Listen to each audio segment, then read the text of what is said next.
I would like to start by thanking all of you. Some of you have spent almost your whole lives in trying to fight hate. And in the world we're living in, that's highly needed.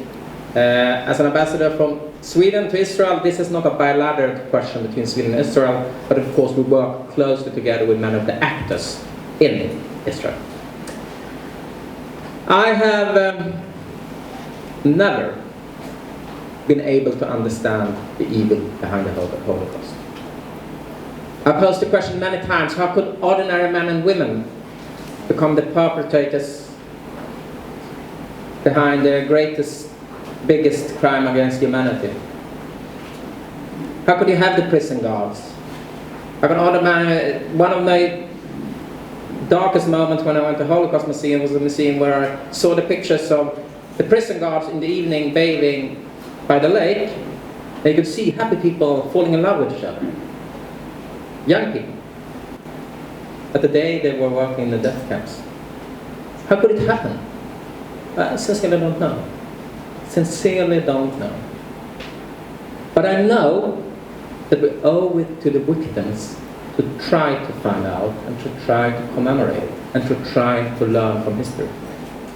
I'm among the people I was sitting with the German ambassador yesterday, and I told him that, and I sincerely believe this, maybe Germany is the only country in Europe that actually made up with the history of the Holocaust.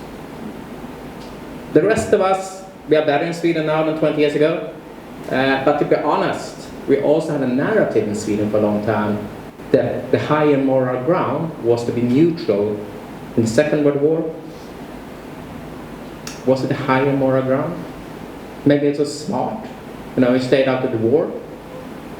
For a long time, the Europeans, we mostly focused on the good things with it.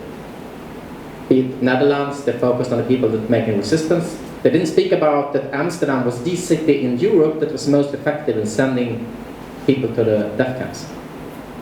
In Sweden, we, for a while, didn't even focus on Raoul Wallenberg, but we started to do that. We spoke about Folke Bernadotte, we spoke about the white buses, we spoke about the resistance, but we didn't really address our own challenges. And if we don't do that, we will never know.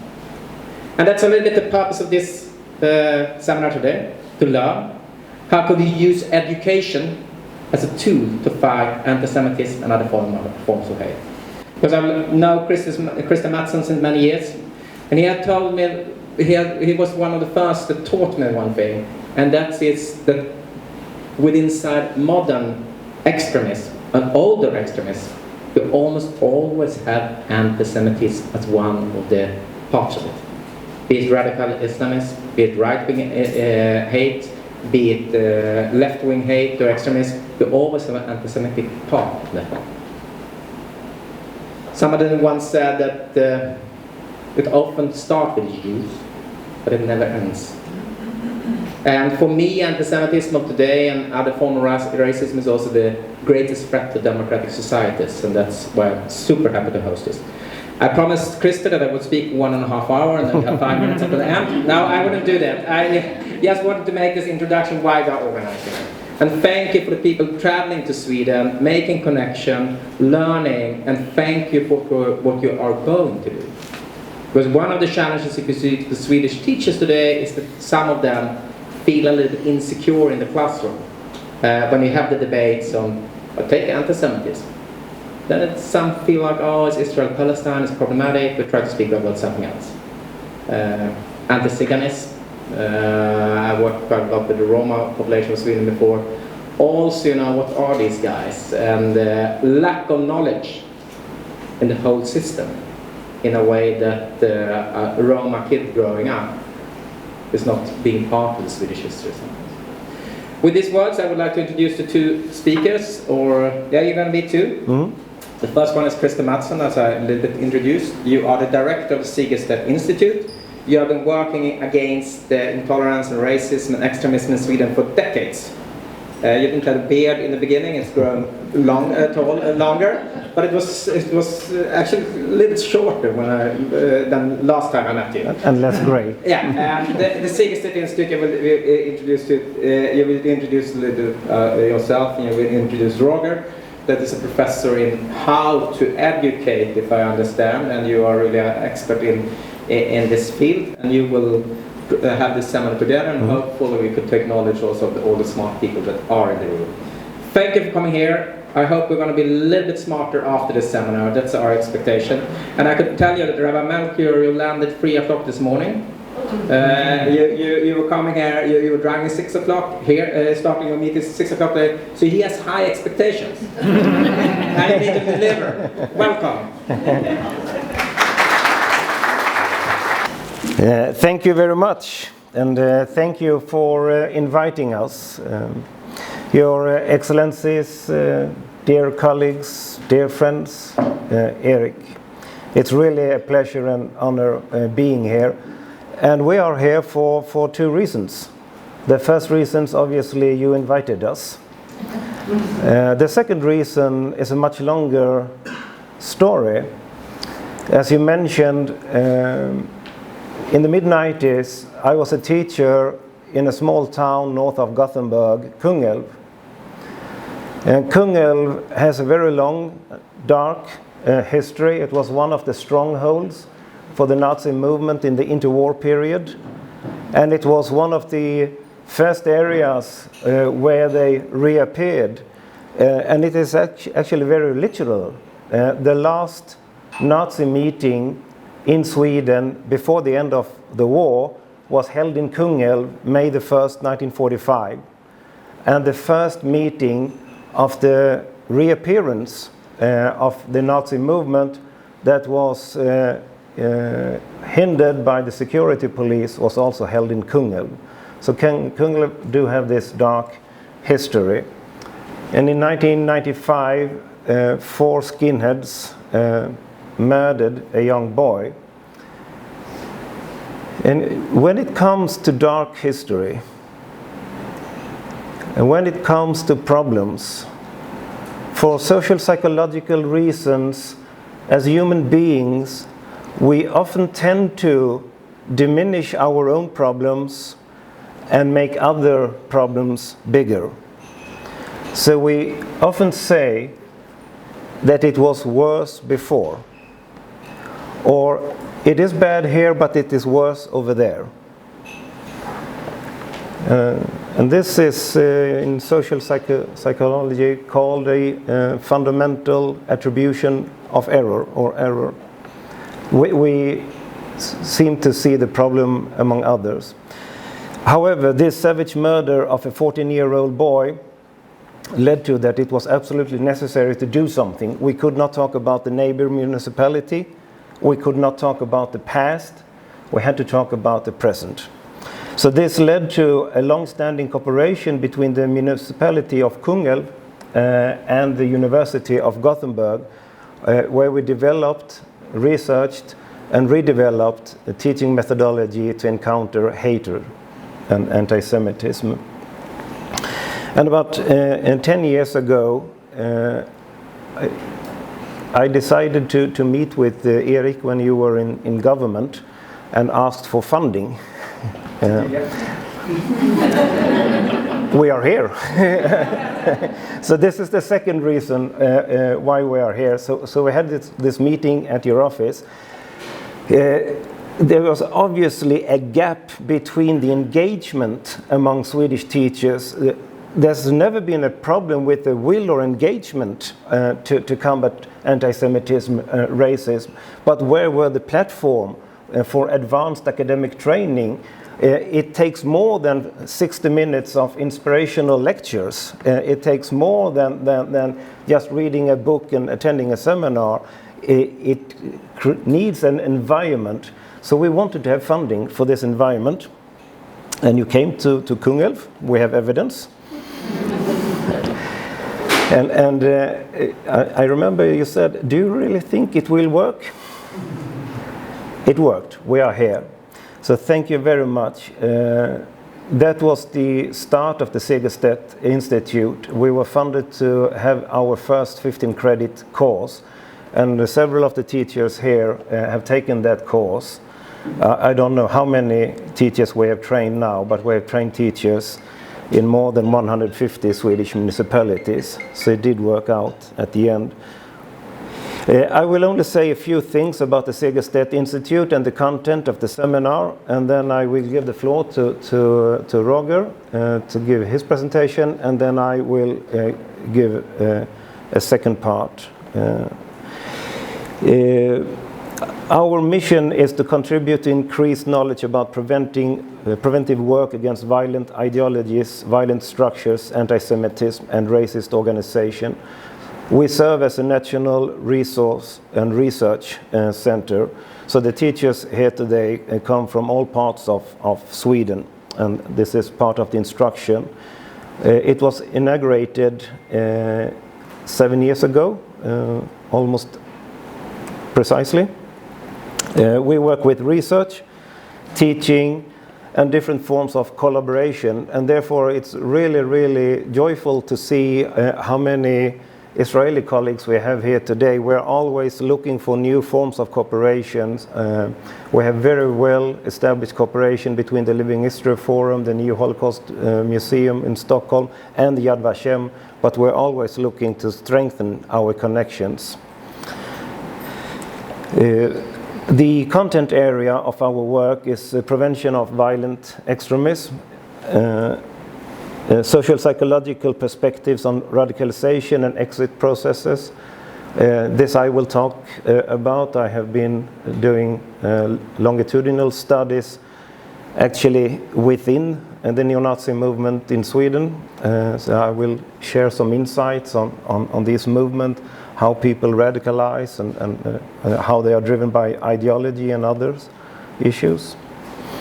Teaching and learning about the Holocaust is also a core component.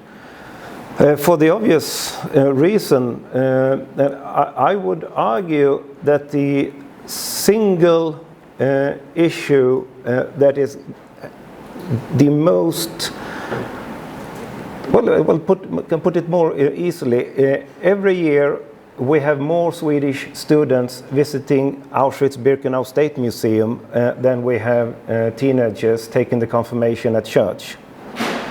So we have a huge grassroots movement in Sweden dedicating themselves to teaching and remembering about the Holocaust. And obviously they are doing this for the purpose to foster democracy and belief in coexistence. For that reason, it is absolutely necessary for the Segerstedt Institute to sustain these efforts and to improve it. And as Erik mentioned, anti-Semitism is not only a part, it is the core of all forms of violent extremism that we are encountering in Sweden today. Left-wing extremism, religious Islamistic extremism, and right-wing extremism. Anti-Semitism is at the core. If you, for one reason or the other, could dissolve it, you would instantly dissolve the ideological foundations of all these movements. So anti-Semitism is very much in the center of our work. The content of the presentation, first Roger will give a background on the Swedish educational system and the way we are understanding and fostering democracy and the reason for it in the Swedish schools. I will then continue, say this will be a little bit like a Danish smörgåsbord, a little bit of everything. Something about schooling against racism. I will spend some time explaining rather the opposite of radicalization of violent ideas and anti-Semitism. I would refer it to as a normalization of ideas that usually was seen as radical ideas are becoming a part of the mainstream society, the mainstream debate.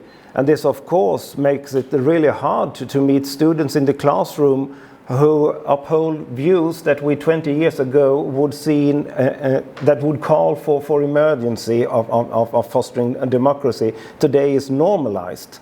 And how did this normalization process take place, and how can we understand the context? And of course there will be violence. This is leading to violence, and I will say something about our research about the connection between normalization of radical ideas and outbreaks of violent deeds. And I will also mention we have among us here a new PhD candidate. She will write her dissertation on school strategies for handling anti-Semitism among students with Middle East background. We will say something about this, and we will also say something about schooling and anti-Semitism. And I will conclude with teaching and understanding the hateful other. And of course, this is 3 hours, so we will see where it all will end. But first, Roger, if you please could give us the background. Colleagues and friends, it's a great pleasure to be here. My name is Roger Säljö, and I come from the University of Gothenburg, and I was instrumental in setting up the Segerstedt Institute, so we collaborated from the beginning of this issue. And I will give you a brief background on how the education system was reformed, partially reflecting the European experience of the Second World War.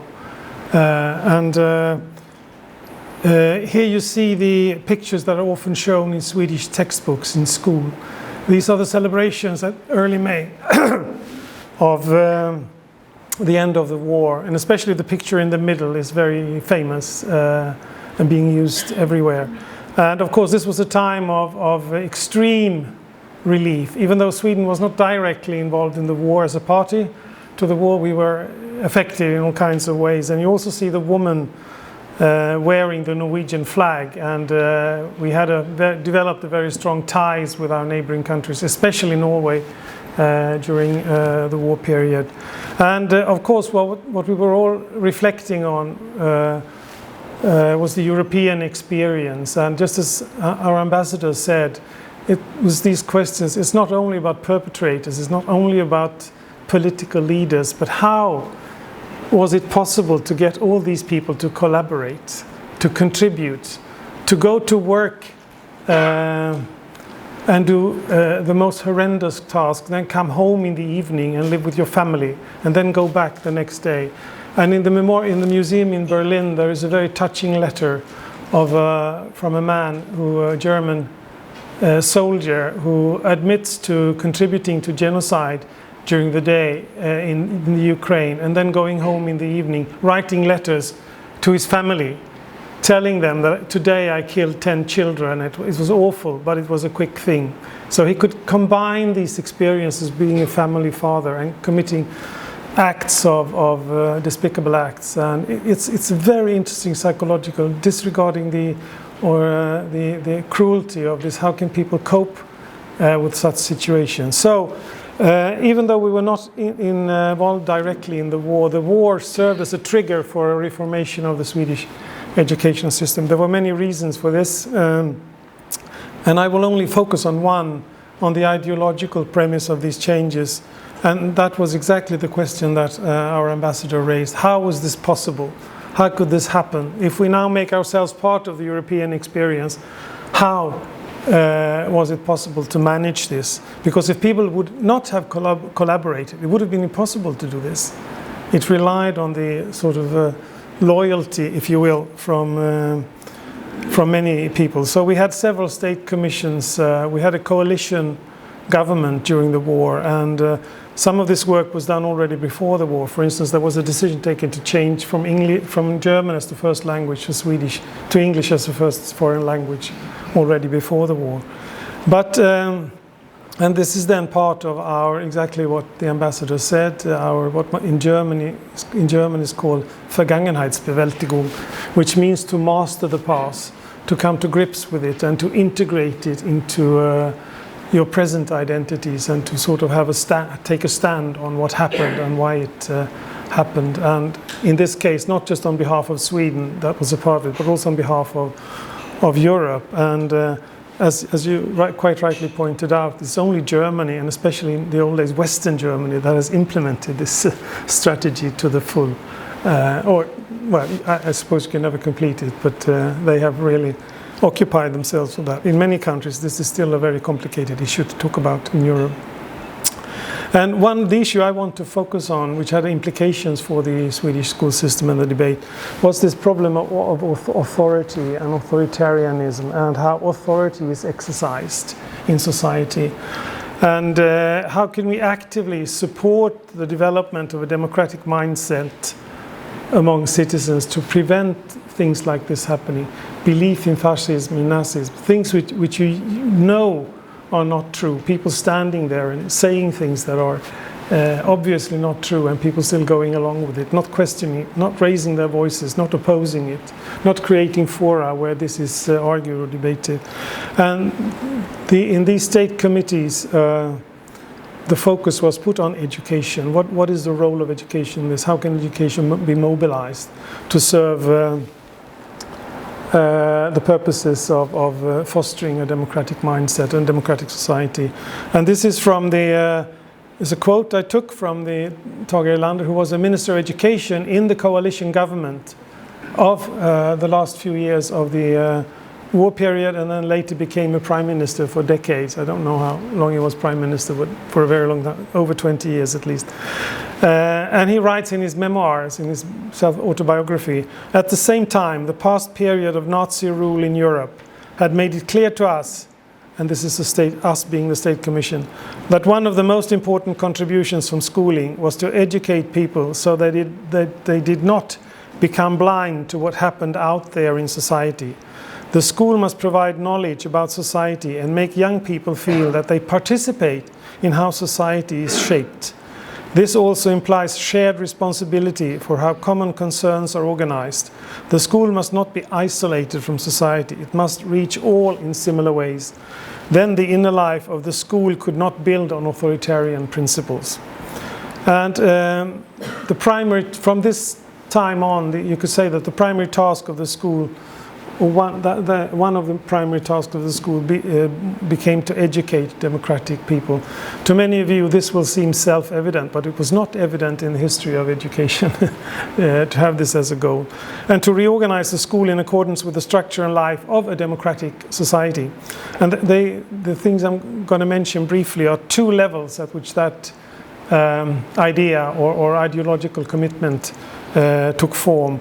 The one was democratization of schools as organizations in themselves, and the second was a reform of the inner life of schooling, teacher practices, and the attempt to change the student role. At the macro level, the reforms of the 1946 Commission changed the whole school system and introduced a comprehensive school, opening up education to all children. But I won't go into that because that's a very general issue. But we had elements in working in a democratic direction. For instance, there was an introduction of student councils and the idea that students should have a say in what happens in school. They should be allowed to voice their opinions, and there should be a forum for this. It's a bit like the labor unions, the function of labor unions in other sectors of society. And they were introduced at the classroom level, so you would have a group of students given these positions. They would introduced at the school level and at the national level. And we also now have a national organization used to be called elevdemokrati, student democracy, but we now call it school democracy instead. And another interesting element of this development was that there was people are not born with a democratic mindset. Democracy is also a technology. It's a way of working, a way of interacting, a way of reaching decision, a way of developing trust, a way of committing oneself to decisions and so on. So there was also training for participation in such democratic context that would then support the leadership with the perspectives of the students, pupils of the schools, which I think is an interesting idea, because democracy per se is a product of education. And we had many other things following suit of these developments. I would like to mention the abolishment of corporal punishment, which happened in 1958. The final decision was taken, and but it wasn't widely practiced during the 50s, so it gradually disappeared. So the law confirmed a practice which was emerging. So corporal punishment was abolished, and there were other things happening. At the level of teaching and the reform of the student role, you could see that there was an attempt to encourage and try to sort of create a platform for a more student active teaching and learning situation. We had introduction of collaborative work formats, group work, laboratory work, excursions, and the idea was to make the school school teaching more varied, but also more interactive, where people learn and share from each other. And this was a very different time. For instance, the structure of cities, you used to go to the school where you lived, and the neighborhoods were generally very mixed. So the idea was that you would meet people that were not like yourself, exactly as you do in national service in military, for instance. It's such an institution. We had a move towards individualization, that is the recognition that not all pupils are alike, not all students are alike.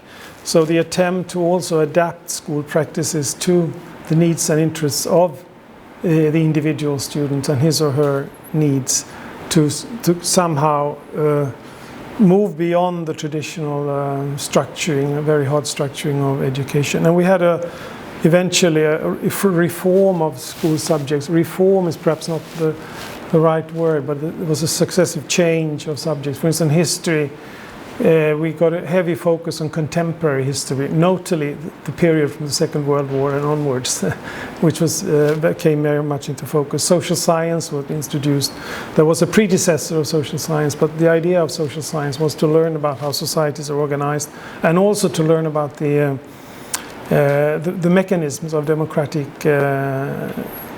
decision-making and democratic structure. We had eventually a change of language teaching, a very radical change from the old Latin model of grammar over to a more goals that had to do with everyday conversation, the ability to speak English or any foreign language as the goal of teaching. And very interestingly, in 1969, in the curriculum which was published, we saw a step here where Christianity, kristendomskunskap, was changed into religious studies, or religion, people just say in Sweden. So this marks a step in the separation between the church and the state, which then took place somewhat later, 20 odd years later. And the aim was the promotion of the development of the personality of every individual, and especially significant characteristics are independence, autonomy, and a critical mindset.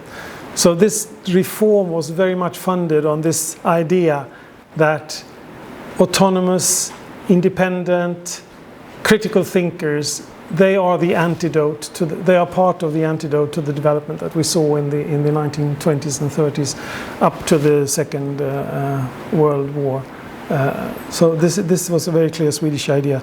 Today, the Swedish school or curriculum, I'm talking about the sort of basic training, our grundskola, 9-year-old school, soon to be 10, or it is already 10 years old actually, because we have a mandatory preschool class. Now the knowledge mission, which is to communicate and reproduce knowledge, of course, but also this core value, common principle. The school for all includes that schools also have responsibilities for people who in some time of their life maybe develop extreme attitudes, maybe get on the wrong track. They have a right to say, and they have a right to express their opinions, but they must be expected to be counteracted. And of course they must not act on their extreme conditions. But the school have a responsibility for them as well, to help them to find a more productive road in life. Thank you. In that school, we were never taught about the Holocaust. There were discussions on racism and issues like that, but the core was very much about fostering democracy through practical activities. And then comes the 80s, and we had another commission against racism, And it is not by chance that this appears in the 80s. We have seen the neo-Nazi movement, we have seen the skinhead movement rise in the West, make it to the street, make it to the public, and we had a commission that was seeking the answer how to combat racism, and the answer was education. By the tradition of the democratic schooling, beside passing laws, school was seen, has always been seen, as the main public resource to combat what was then seen as a growing racism. I'm not that sure that racism in itself was growing. We have measured intolerance in Sweden since 1967 in longitudinal studies. And what we have learned is that actually intolerance has decreased over this period, but there has always been quite a stable amount. 25-30% of the inhabitants of Sweden are, to their foundation, intolerant toward minorities. And this doesn't change much between generation, and within a generation it doesn't change at all. So the attitudes and the values that you are fostered into as a child, you tend to keep. What has happened, obviously, is that positions and attitudes that was seen as racist 30 years ago is becoming normalized. And this is what I will talk about a little bit. Of course, the neo-Nazi mobilization, but it was also the first time we started to talk about Holocaust denial as a problem. It was not necessarily the very first time. During the 60s, we had something in Europe that was called the swastika pandemic.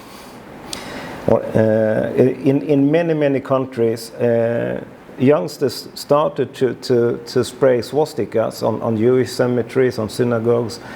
And this was the first time when it was decided in Sweden that all students should be taught about Second World War. And the term Holocaust was not used then, but the first educational movies were produced about what is today called the Holocaust. So everything always has long roots, but something is really happening during the 80s. In 1984 in Sweden, and this is quite interesting because we can date it, in 1984 it marks the start of Holocaust testimonies in Swedish schools, and it is the Holocaust survivor Ferenc Gunder who becomes the first Holocaust survivor who goes out to Swedish schools. This was unheard of before, and the reason is that his daughter asked him to come to his class to give his testimony, and that led to another class at the same school wanted to hear the same thing, and then another one, and then another one, and then he wrote a book, and this became the first book in Swedish by Holocaust survivor. It also coincided with the period when most of them retired, so they were they had the time to go out to schools.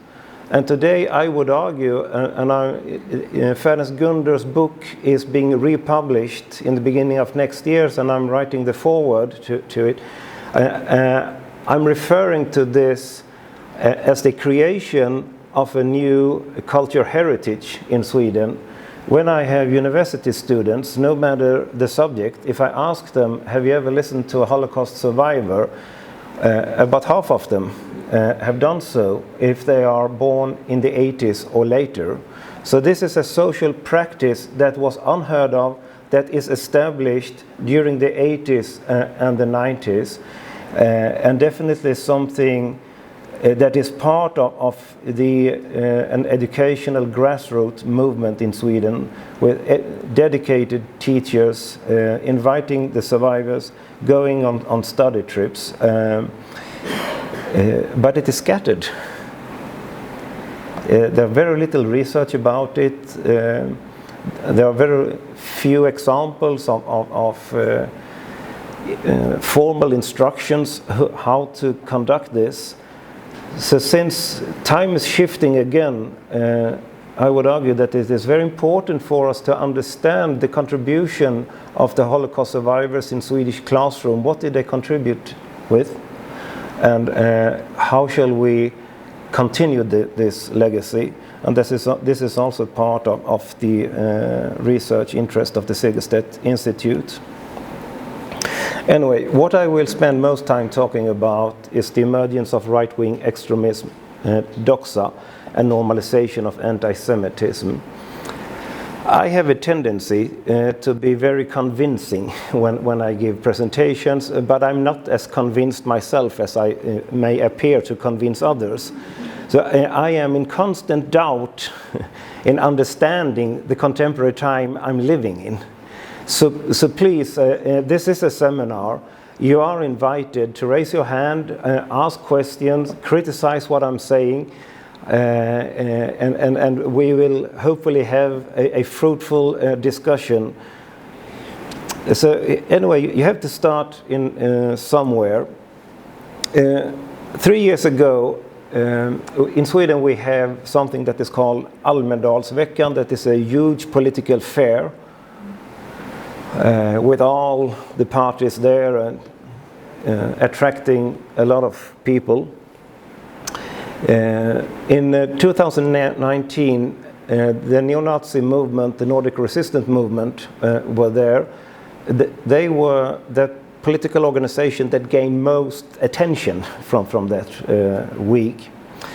And there was this situation that you see in this photo here, where members, activists from the Nordic resistance movement are blocking this gate here that leads into a courtyard, and in this courtyard there's an exhibition with Holocaust survivors. And those who are giving the exhibition are terrified seeing these neo-Nazis there, so they took a photo of the situation and they sent a photo to the newspaper Expressen, and they publish it as the main news and asking how can it be allowed that neo-Nazis are hindering people seeing an exhibition about the Holocaust, and what is the police doing about it? The thing is that the neo-Nazis in this picture, they didn't know that there was an exhibition about the Holocaust. They sought shelter from a rain. So they are not aware of what is going on. And among them are two civilian police officers that are following them every single footstep. So the police were, of course, quite upset with this heading, and they had the situation under control. But I find the picture emblematic. When it looks like a Nazi, we understand it's a Nazi. When they come there, and I have spent some time with the Nordic resistance movement doing ethnographic studies, I will say something about this later.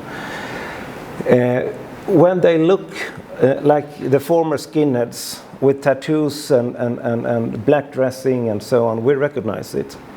And then it is enough to make it to the headline. The problem is not the Nordic resistance movement. The problem is how their ideas that we used to see as right-wing extremist ideas, have merged into the mainstream society. I'm sorry, I have to skip a few PowerPoint. This happens every time. Okay, so during this became the picture of the century in Sweden. It's a neo-Nazi rally in Växjö in 1985. To most Swedes, this is a well-known picture, and this is, I believe, how we still understand right-wing extremism threat. But it is what has happened since the 90s, and especially after the turn of the millennia, is something quite different. In 2000, there was a government installed in Austria that consisted of the Conservative Party and the traditional right-wing extremist party, Freiheitspartei Österreich. And it was an outrage within the European Union, and it was not tolerated. Despite there were no formal constitutional foundation, it was decided that Austria was not allowed to take part in political representative meetings within the European Union as long as that government lasted. And this was accepted by all members, including Austria. And this is 22 years ago. And it is unthinkable that we, within the European Union, would have a situation where we would call for such harsh punishment toward the government, a member of the Union, if they were depending or on a right-wing extremist party or having a right-wing extremist party within the government. And it is not a strange thing that the Freiheitspartei Österreich in 22 years ago was talked about and understood as a right-wing extremist party. The first party leader was a general in Waffen-SS. He was a politician in NSDAP. So it was easy to reach an understanding that we cannot tolerate this party. What happened since then is a reappearance of nationalism as a political force, not only in Austria, not only in Europe, but in the entire Western world. We are facing a neo-nationalism that is totally changing the context for what we are talking about here today, that are constantly changing the context for combating racism, anti-Semitism, and so on and so forth in the classroom. And how rapid and how fundamental this change is something I have reflected so much upon. For 3 years I have followed, as I already said a couple of times, the Nordic resistance movement in an ethnographic study. It means that I have not only interviewed them, I have spent time with them in their homes. I have invited them to live in my home. An interview can only give you so much.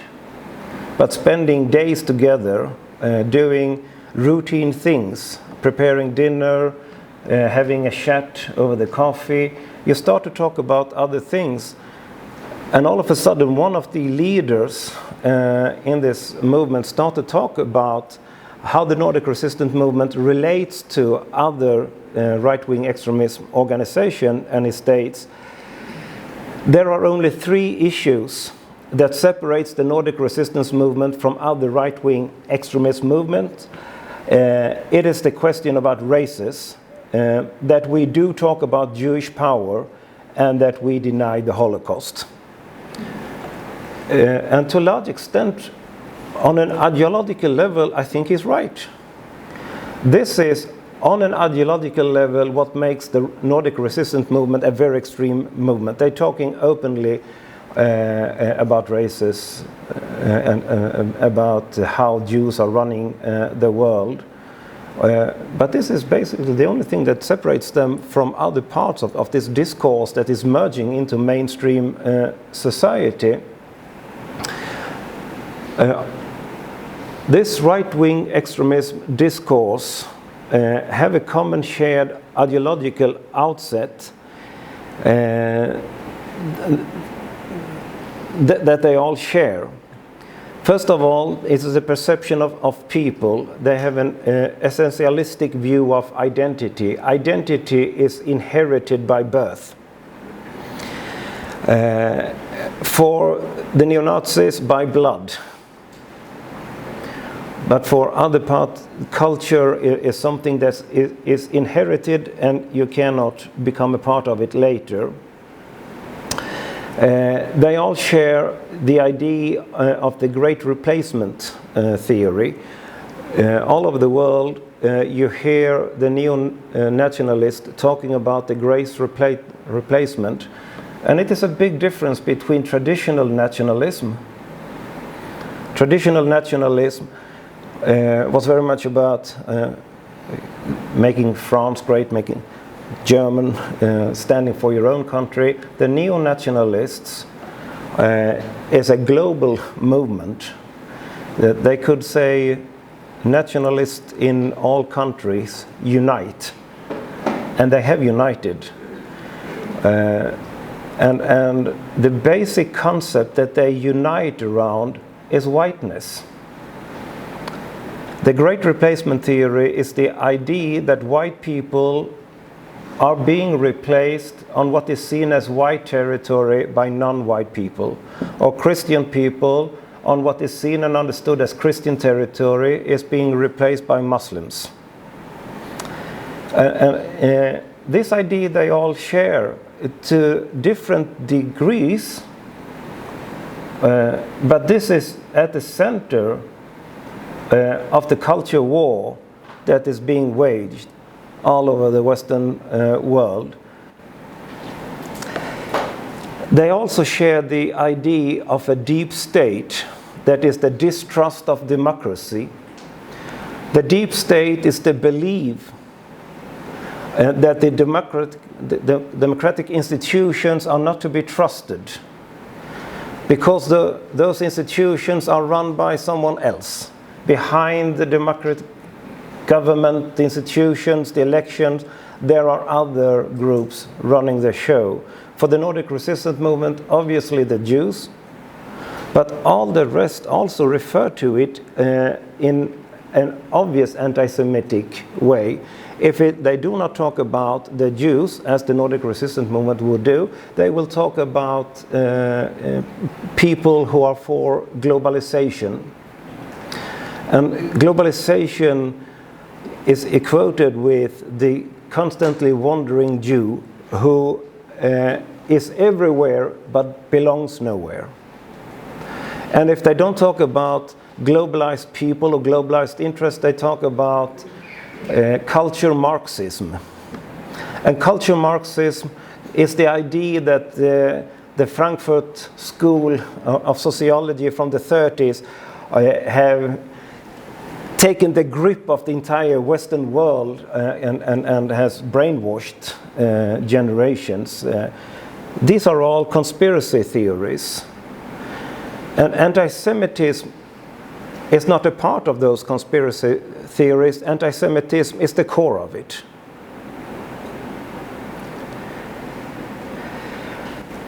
It is also the perception of an existential struggle to all of them.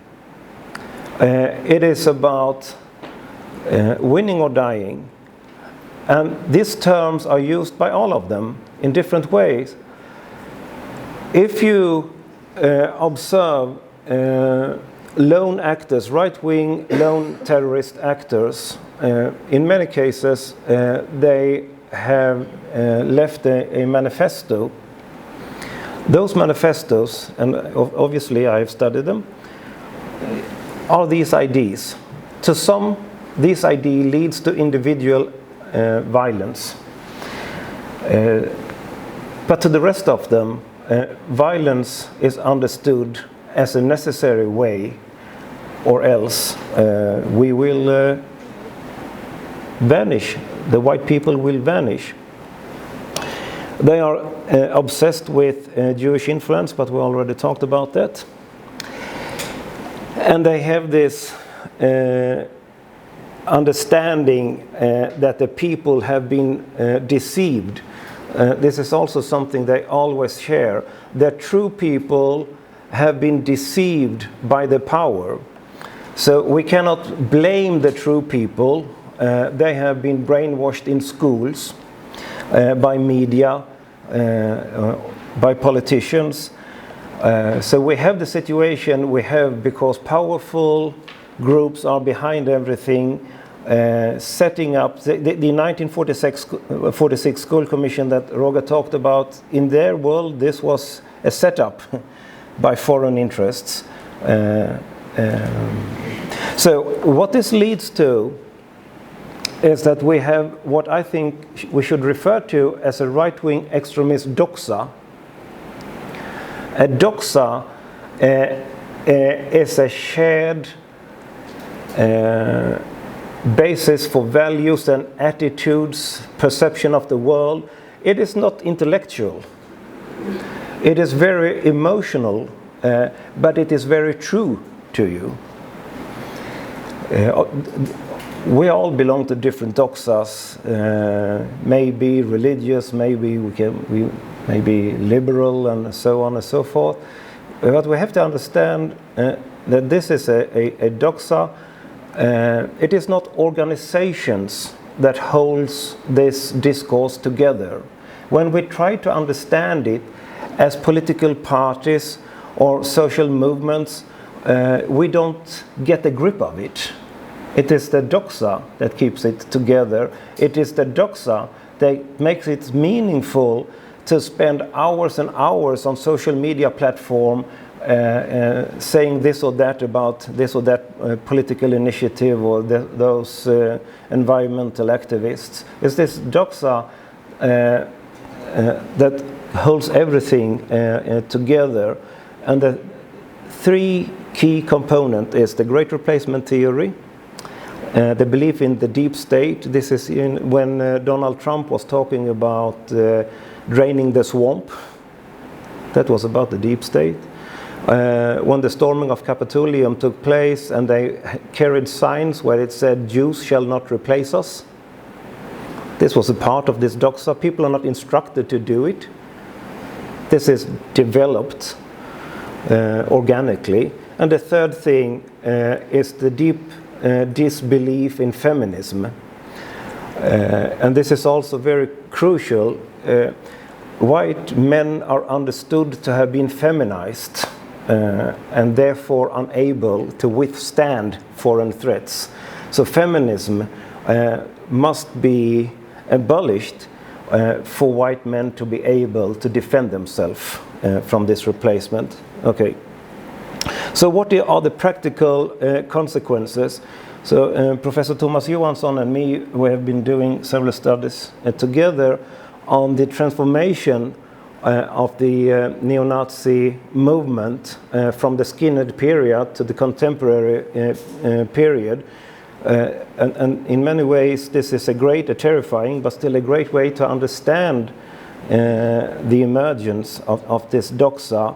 And I think that you can see something about the future threat by understanding how this movement is reshaping, how they are reshaping their ideological foundations and how they are understanding the use of violence. So when we interviewed former skinheads, neo-Nazis and contemporary activists, they have a lot of things in common. But what we see today is the post-skin era exhibits a notable shift toward an intellectualization of ideology. And with this intellectualization of ideology also comes a belief that their future is prosperous. On the one hand, when you spend a lot of time with these people, they have a really, really black view of the society, but a very optimistic beliefs in the future. The activists of the Nordic resistance movement, when I get close to them, and they trust me, they all understand that it will not be the Nordic resistance movement who will come in power. They know that in the election in less than 2 weeks they will get 1,000 votes perhaps. But they see the trends in the society as something very optimistic.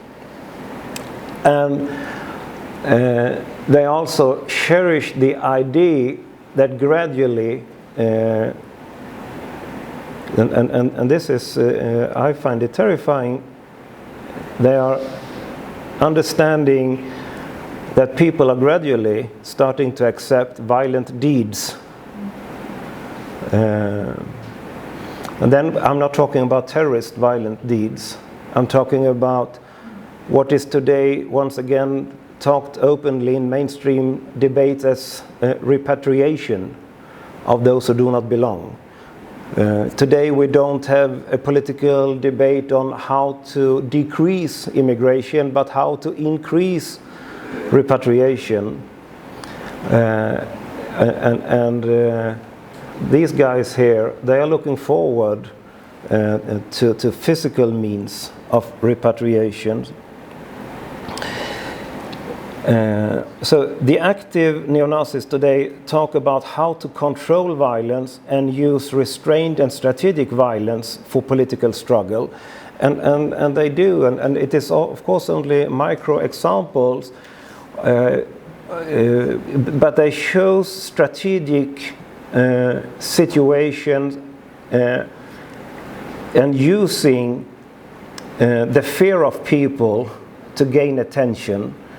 They have actions where they seal off municipality buildings, and people working in those municipality buildings do not know if they have also placed a bomb there. Of course they do not place a bomb there, but only that they have been there, putting their marks there, install fears. They have actions on Yom Kippur. They stand outside synagogues, just standing there, handing out leaflets. And of course they are permitted to do so. When they are talking about this outside the movement, they say that we only express and exercise our freedom of speech. In my talks in the background, they admit that they are doing this to gain attention by fearing people. The man in the picture is Theodor Engström. This summer, during the fair, the political fair, he committed a murder. And at first, he murdered a senior clerk from psychiatric care. At first, it was understood as a random attack. And this was very strange to me.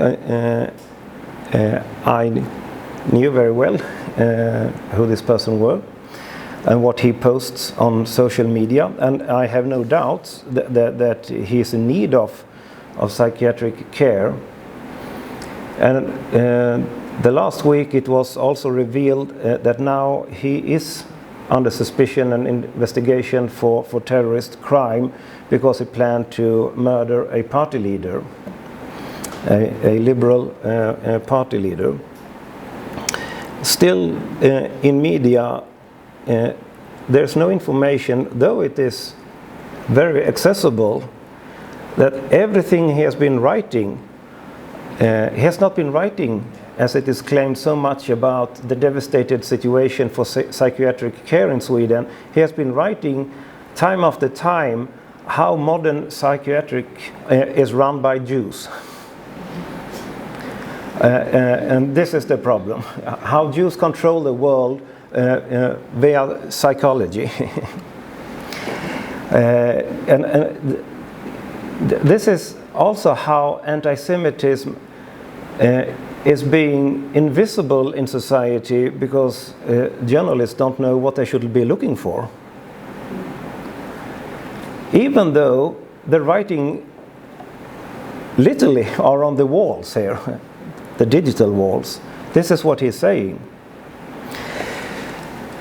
When deeds like this happens, I am often interviewed by media, and I always get the question, will this happen again? Obviously. This was not the first time. To fear individual violence to a larger extent, there will be more mass atrocities committed by lone actors.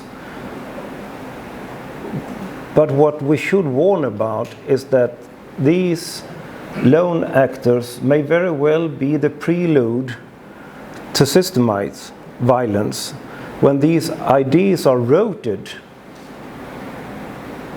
that the white people are under existential threat, when ideas are getting rooted that democracy is not to be trusted, that someone else is running your government, there will be other forms of violence.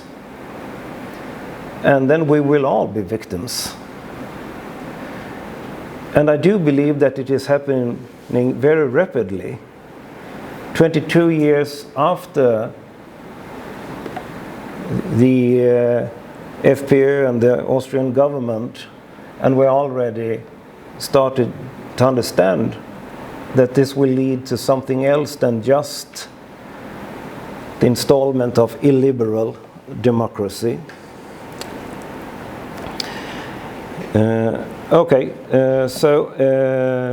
I will start to sum up. I just really would like to mention, and this is a bit to as an advertise for our Israeli colleagues. Jenny Karlsson, who is here in the room somewhere there. Yeah. Technically, you are starting your research the day after tomorrow, September 1st. So it would not be fair to ask you to give a presentation. I'm your supervisor also, so we would be getting a really bad start with it.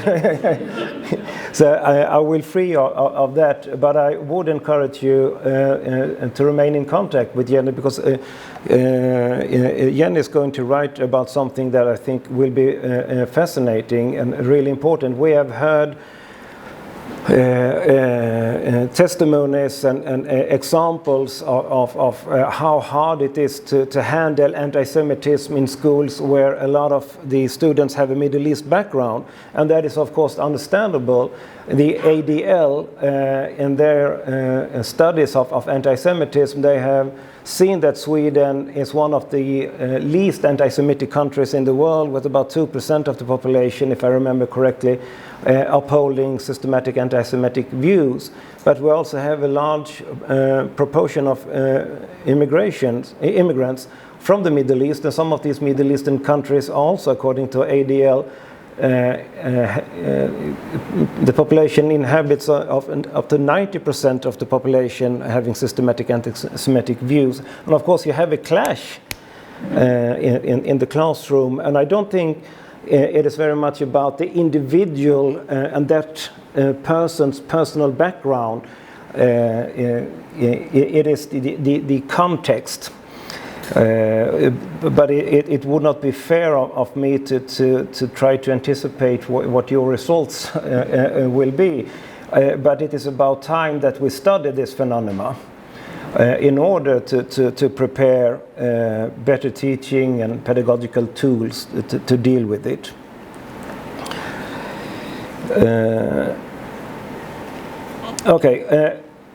I will say two more things that I think could be of interest.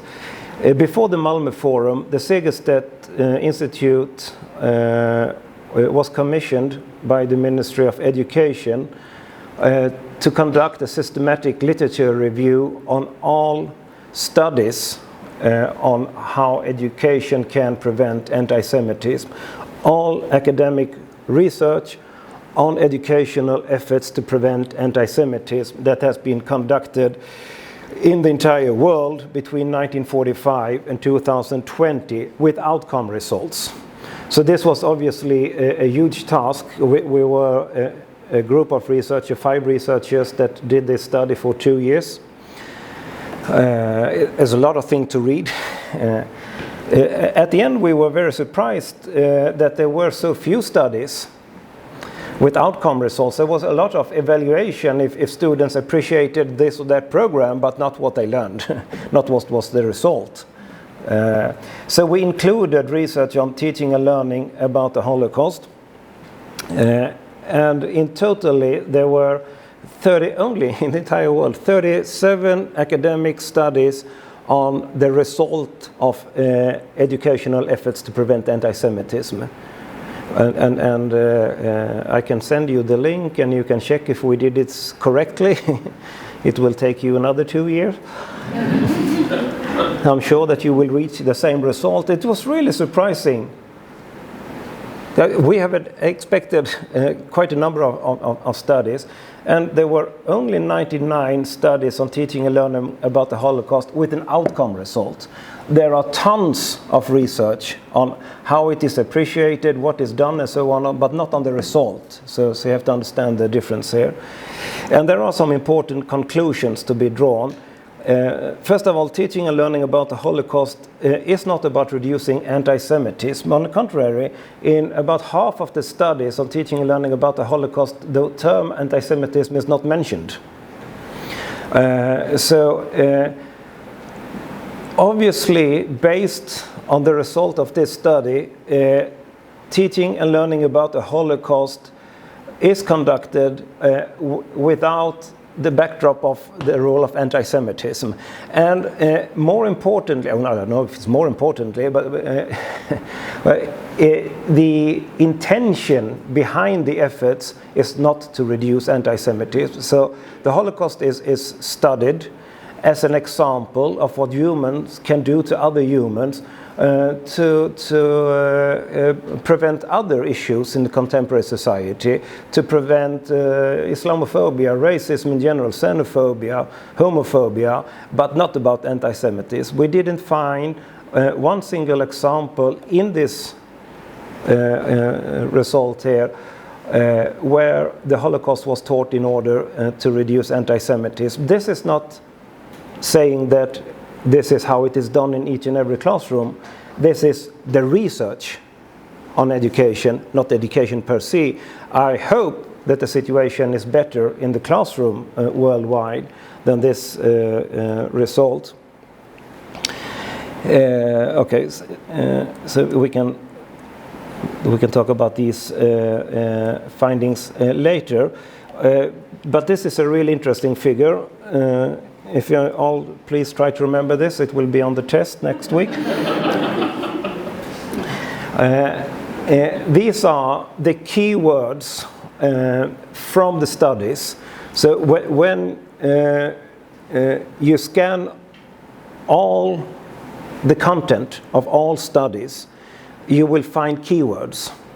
And the larger a bubble is, the more common is that keyword.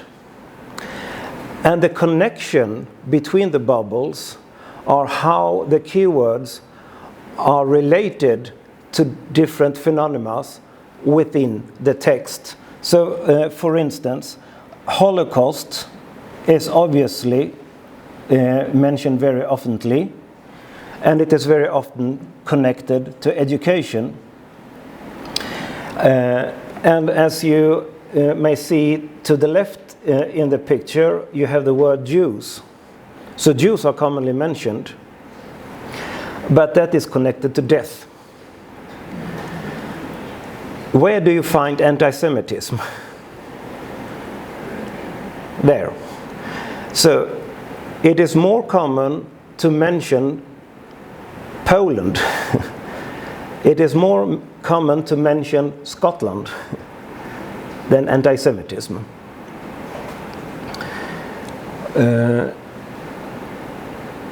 And I believe what we reveal with this picture is that Holocaust education, to a large extent, is seen as a vehicle for other issues than understanding the Holocaust, other issues than reducing anti-Semitism. This despite the fact that the threat to the liberal democracy, at the core of this threat lies anti-Semitism. Again, the deep state, the great replacement theories are all anti-Semitic conspiracy theories. So I believe that however optimistic the development is in teaching and learning about the Holocaust in Swedish schools, in European schools, in Western world schools. We still have missed largely an opportunity to address anti-Semitism.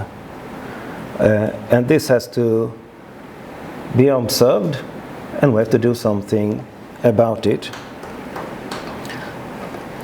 So, to conclude, I would like to conclude with a narrative. When I started in Kungälv, some almost 30 years ago, my first duty was to take care of some skinhead boys. They were skinheads and active in the neo-Nazi movement, and there were 3 of them in a school. Nobody could put up with them in the regular classroom, so they say, okay, you have this assignment, you teach them. And they were not interested to be taught by me at all, but they wanted to go to Auschwitz. And I didn't see any point taking them to the former German concentration and death camp. But on the other hand, that was the only thing I could talk to them about. So we made an agreement. I also realized that their convictions, their beliefs, are not only sustained by their home, it comes from their homes. So I say, if you can manage to get your fathers one evening per week for half a year, so I can have a little class with you 3 guys and your daddies, then we will go to Auschwitz. And somehow they managed to persuade their fathers, and we had this teaching for half a year. They all followed through, and we went in a minibus to Poland, and we came to the museum. And unfortunately, what I had anticipated happened. They went around, and well, they did not necessarily misbehave, but at the end there is this book where you can write your greetings. And one of my students opened the book, and he wrote where other people had written before him with large letters, Sweden calling. Sweden calling at that time referred to a white power song. And he was so satisfied with himself doing this, and I felt like an idiot. So we went in the minibus to our hotel in Krakow, in Kazimierz. Back then, Kazimierz looked like this. Today it is a very fancy part of Krakow. By then it was obviously an abandoned quarter. So we came to the hotel, and we decided that we should meet in the lobby in perhaps 2 hours to go to a restaurant. 2 hours later I appear in the lobby, the boys are there, but the fathers are gone. And after a few seconds I realized that the fathers are gone drinking. And the 3 boys, they are so embarrassed. And this is the first time I see them as vulnerable teenagers, ashamed of their father's behaviors. And back then I was young, and my beard was not gray, and I really didn't know what to do. So I said, well, we need to eat, so let's go to the restaurant. But as we were walking through Kazimierz, we were walking in silence, a silence of shame. Their shame of their father, my shame of a pedagogical, idiotic idea bringing them here. So I couldn't stand the silence. I started to talk about the buildings that we were passing. the former synagogues, you know, all the, we passed by where people had lived, and I gave them the narrative of the once prosperous Jewish life in Krakow, and they recognize my effort to make the situation tolerable, standable. So they started to talk about themselves, being outcasts, their fear of becoming alcoholics like their fathers, their fear of becoming men who will abuse their girlfriends as their mothers are being abused by their fathers. Things that we would never have talked about. So the past and their contemporary situation were interwoven, and all of a sudden Jesper, the boy that wrote in the book, bends down, picked up a stone, and he said, "You have to forgive me, but being in Auschwitz, don't take it wrong, it was not anything particular, it was what I had expected." And as I guess you understand, I only wanted to go there to be able to say to my friends back home, I went there and it was all a hoax. But being here, I realized that people used to live here, and they were taken from here against their will, brought to their death, and that was an unjust thing to do. But I will not be able to say that when I come back home, because I only have the friends that I have. They want to hear me saying that it was a hoax, and I will say it. I will tell them that it was a tax-funded joy trip. I will tell them not that my father got drunk, I will lie and say that I got drunk. But when you hear me say this, please don't be upset with me. I have no other friends. Everybody that are not my friends are upset with me. I don't need another adult being upset with me. When you hear me say this, please only return this stone, and I will remember what I said tonight in Kashmir's. And this was such a profound experience in my career, understanding that the context and the precondition of a conversation is not only what is said in the moment, it is interwoven with so many experiences that happened before in their lives, in my lives. And thus, it is not possible to combat anti-Semitism by 2 hours of inspirational lectures. You have to go into depth, you have to understand the context, and as a teacher, you have to be the trustful adult that remains, even when it is nasty. And you deserve to be taken seriously for the work that you are doing, and you deserve to have proper preparation and a forum to exchange your experiences.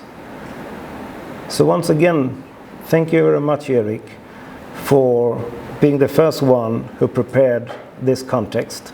Thank you.